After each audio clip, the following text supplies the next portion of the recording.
I have not seen many reviews of the Gazelle Tour Populair. Therefore, having now owned this bicycle for a few weeks or so, I feel that it's time to share my opinion. While Gazelle also manufactures a range of modern commuter bikes, this model is a throwback to their Dutch roadster history, one that is fitted with modern Shimano running gear. It offers all-style frame geometry and a relaxed ride, along with more modern features including 8-speed hub transmission.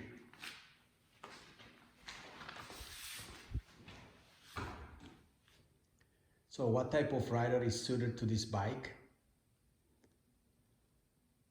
Well, the person who is not in a hurry to arrive, who wants a relaxed ride with traditional nostalgic styling, a stylish bike to ride while wearing normal clothes, or who desires something a little bit different to a racer, comfort, or mountain bike style.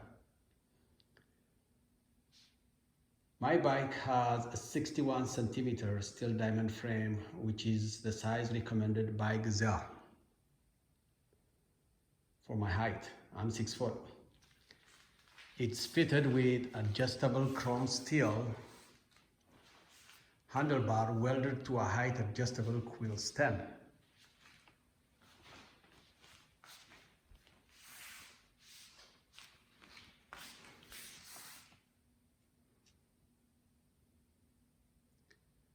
The only thing I would change steering wise are the hand grips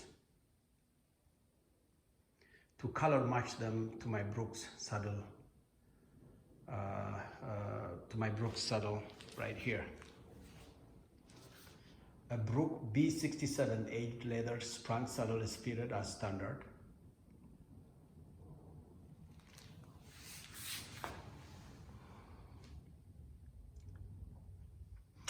The head tube and forks are traditionally locked, while the bottom bracket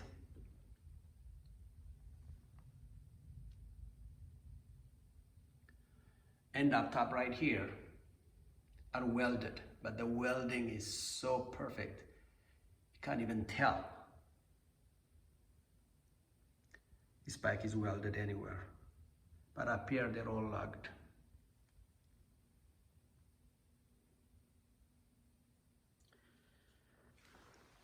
So what kind of ride do you expect from this? The ride is laid back, to say the least. Standing up on the pedals can be done briefly if you must, though this is not encouraged by the sit-up and beg ergonomics. On my favorite cycle path, whilst I see many road cyclists crouching down and focusing dead ahead, I tend to be half looking over the guardrails to the bush landscape, taking in the scenery. The roller hub brakes are consistent. This is the front, and here's the back.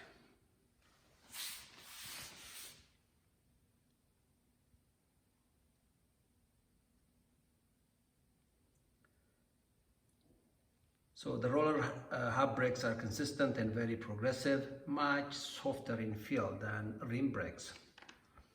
These are ideal for wet weather. They require a great deal of stopping distance in the dry than, say, V-brakes. But they are completely enclosed in wet weather. There is no water that gets into them.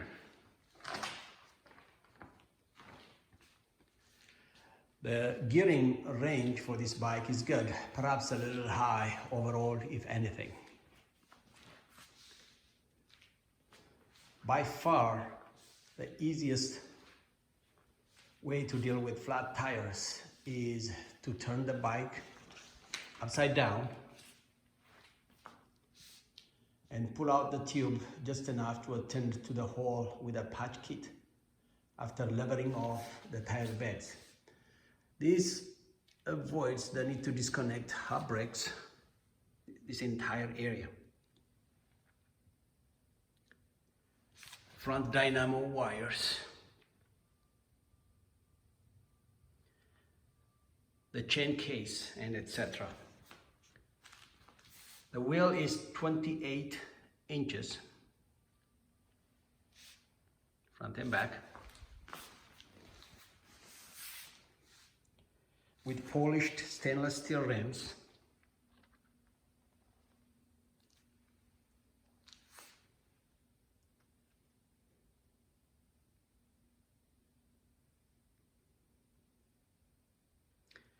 The loud 80mm chrome ding-dong bell is visually imposing.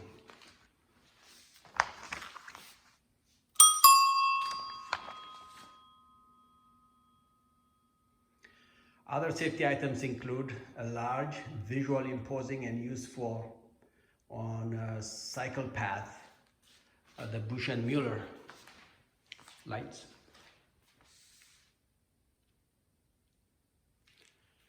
and rear reflector and a light down here, battery operated. So the light is 17 lux.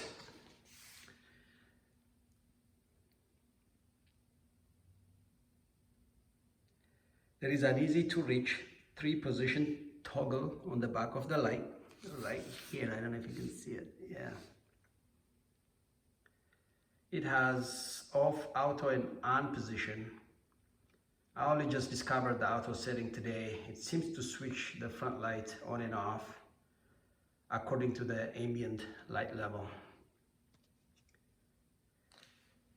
The rear battery operated light is beautifully integrated into the guard.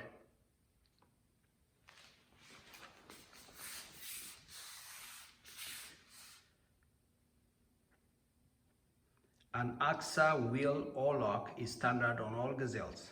I find it quite useful for short parking periods. The key, however, must be left in this lock when riding the bike, just like it is now. It just stays there until you lock it. While I prefer the look of a traditional stand, I must say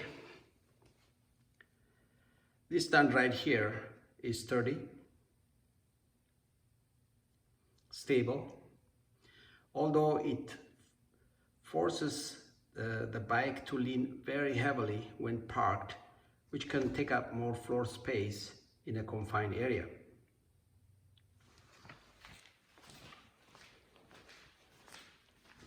The fully enclosed chain guard and coat guard and huge front mud flap right here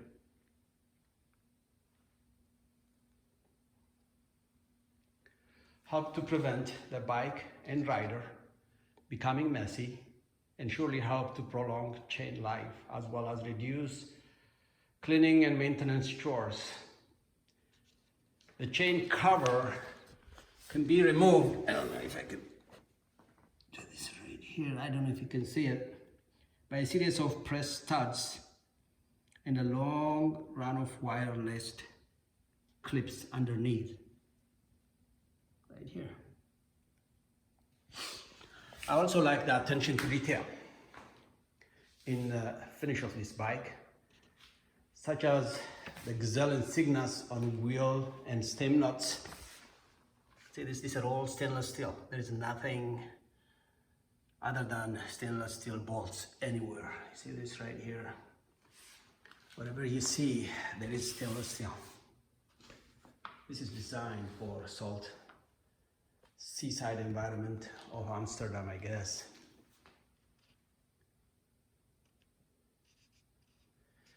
And these fenders the accents are hand painted all over this goldish color. Accents you see everywhere on the fenders and on the bike itself.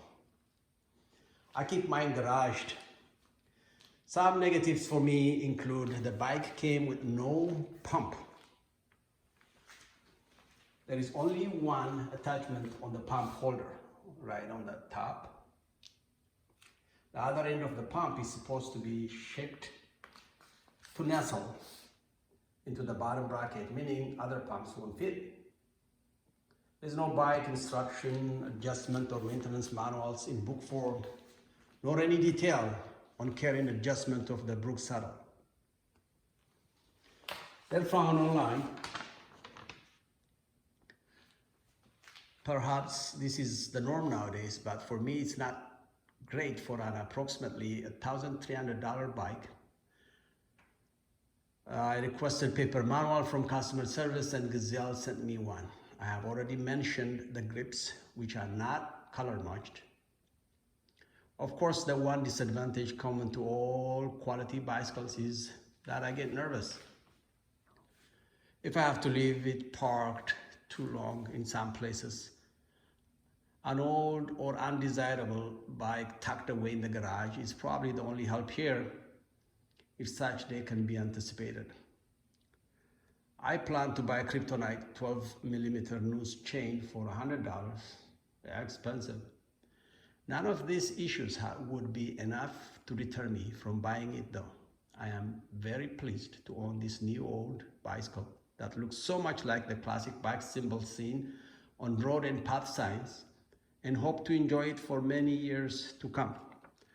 This is probably the one and only bike I will own. I've never seen a bike this quality. It could just be me. So I've already purchased a replacement for the Bush & Muller 70 lux light. I have 100 lux. I think Bush & Muller IQ10, which has 100 lux, and I will do separate video about it. So this is my impression that I would like to share with you. When I did order the bike from the United States, I had no way of knowing what I was gonna get. All the reviews were in German or Dutch, which I don't understand. So I'm trying to help those of you guys who are outside of the Netherlands, who are buying this beautiful bike, and hopefully this review would help you. I purchased the bike. I have no relationship with Gazelle, and I don't work for them. I work in a different field. All right, take care of yourself. I hope I helped you. Have a good day.